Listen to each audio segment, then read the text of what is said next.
Bienvenido. Amigos.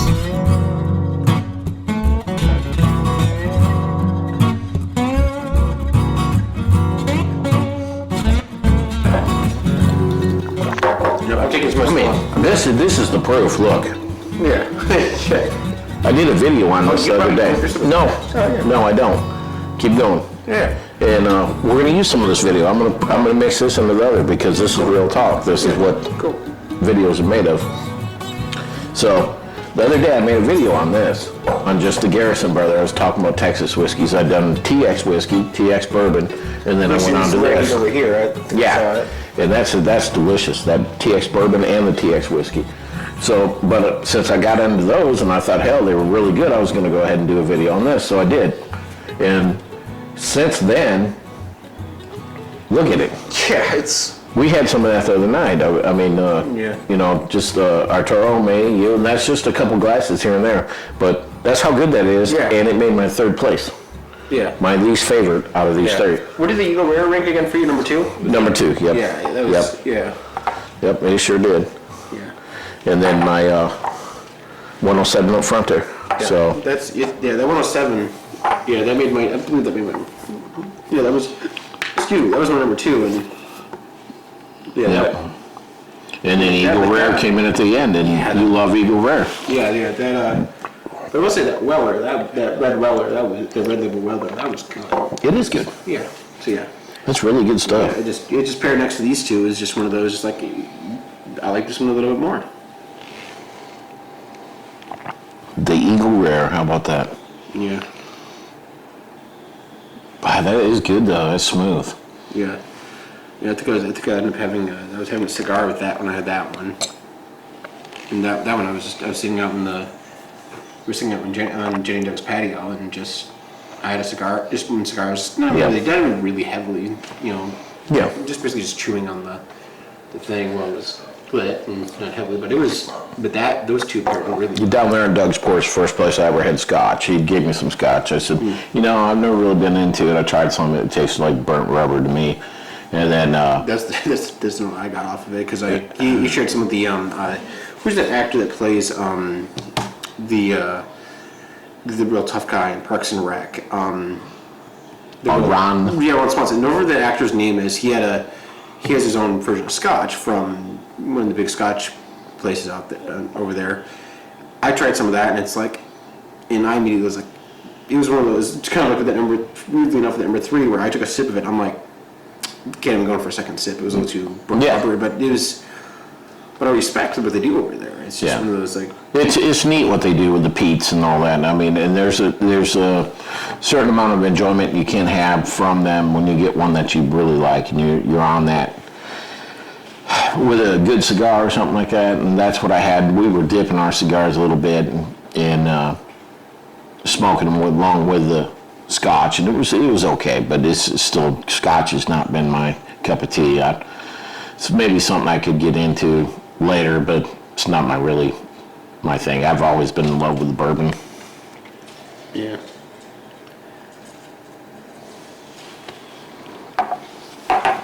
Yeah, that Eagle Rare, that is really, really good. The nice thing about the Eagle Rare is it's got a lot of that cherry taste. And you don't get that in a lot of whiskeys where it's a really, like a black cherry. You know, it is really good. Yeah. Well, don't you have one over here from Traverse City? I think I saw that. Yeah, right here. Yeah, I called this one's Traverse City. This one probably. That one's from Traverse City? That's what I was reading the label. Yeah, Traverse City. So this probably, maybe you might have some of the. Oh, that's from Michigan. Yeah. I didn't know that. I've had it open, as I can see, but I honestly don't remember what that even tastes like. Yeah, no, I was snooping over here earlier and I just saw the name Idle Hands and I'm just like, I think I've heard of that. What's that smell like? If I get the bottle off. Yeah, a little bit. Actually, you can smell a little bit of. I like that. A little bit of what? A little bit of cherry, a little bit of. Just very lightly oaked, but not heavily. I'm getting fruit off that all day long. Oh yeah. All right, leave it out. We'll give it a shot here in a second. Cool. Got to get a couple glasses cleaned. Kind of cool. Yeah. There's a couple guys that have a video out, or they do YouTube videos. They're called Bourbon Junkies. They're from up there in Michigan somewhere. I couldn't really pinpoint where they were from, but I don't know if it's up there by Alma or something like that. But they're from up there somewhere in Michigan, and they do videos. They're probably the most popular channel out there. And that ADHD whiskey guy. Yeah, he's pretty cool too. Yeah, and then Chad and Sarah from Lexington, they do it's Bourbon Night. They're really. I've actually seen some of their videos.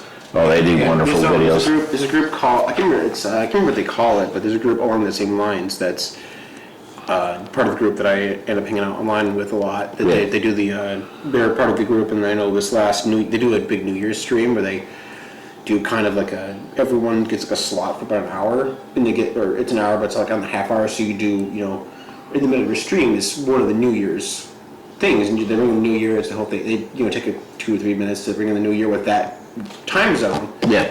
And I think that I managed to catch their time slot last year on our way back up or actually as we were coming back, and their type of thing. Yep. Yeah. Well, the other night I went over to that bourbon tasting, right, with a lot of the people pretty big people around here, had that really nice little bar and everything. Well, the way they're setting up their tasting for this season is they set it up like Chad and Sarah's channel there, that it's Bourbon Night, where they were doing the basketball type, these two go against this two, and it's, what's that called? The bracket. The bracket. Yeah. They were doing a bracket like that.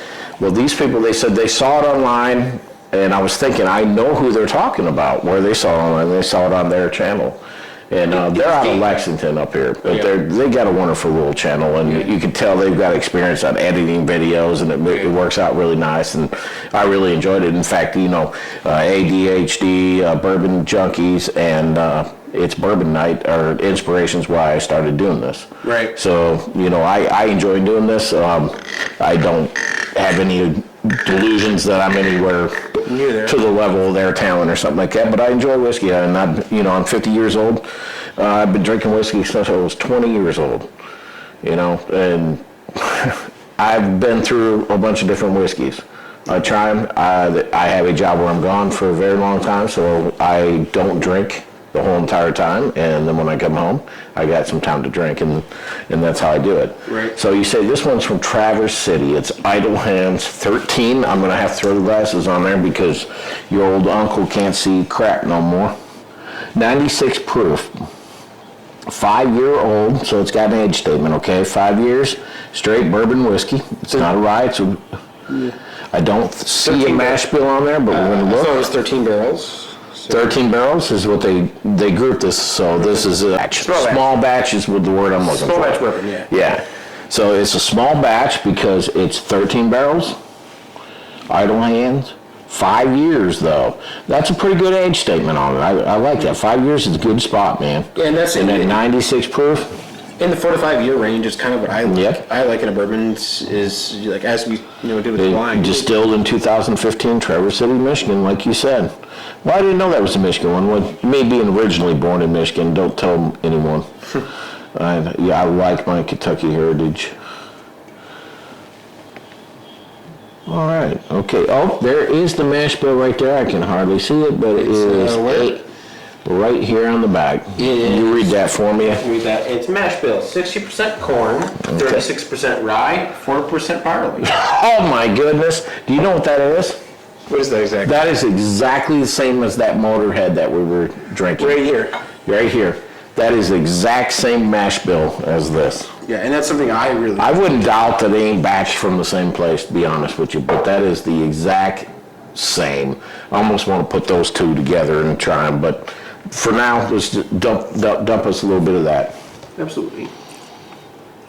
Yep, you want a little more than that? Yes. There you go. That's good. So here's your cap. Okay, thank you. Traverse City, Michigan, huh? But it just says it's bottled there, right? Right. Well, okay. Well, it says exactly. The way it's exactly. Yeah, just distilled in Indiana. Okay. Bottled. Okay. This is an MGP product, is what it is, which is probably the same deal with that other, the Motorhead. Okay. Pull it down. Just read it real quick. Where's it? The Motorhead. Yep. North Dakota. That's Yeah. actually distilled in North Yeah, Dakota. still in North Dakota. It didn't say where it's bottled. So Okay. I'm gonna Is it South Dakota or North? It's North Dakota. North Dakota. So. Okay. All right. So that is, you did say North Dakota, or you didn't say South. Yeah. But, okay, North Dakota. So that's actually distilled in North Dakota. So these are not from the same place. We can put that together. But it is from Indiana, which usually when you got something from Indiana that's bottled someplace else, it's an MGP product. Company's got a different name, but it's still MGP. Right. Everybody calls it that. And that's a source bottle. There's many of them up here that do that, but they got their own little twist on it. Even these ones, these Ingram barge ones here, or no, I'm sorry, Ingram, Ingram river aged ones. Yeah. They're done on a floating rick house. They source a lot of their products, but I mean they're buying their barrels in bulk and then they're doing their own thing with Yeah, it. they buy the mash, the barrel, they put in their own stuff, and they let it age themselves. Yeah, and with them they're doing their little thing with the motion of the ocean, you know. But it's not the ocean; it's the river, and the Mississippi River gets pretty bouncy. So I've tried those products; every one of those are good. They got 4 bottles and they're good, but they're MGP.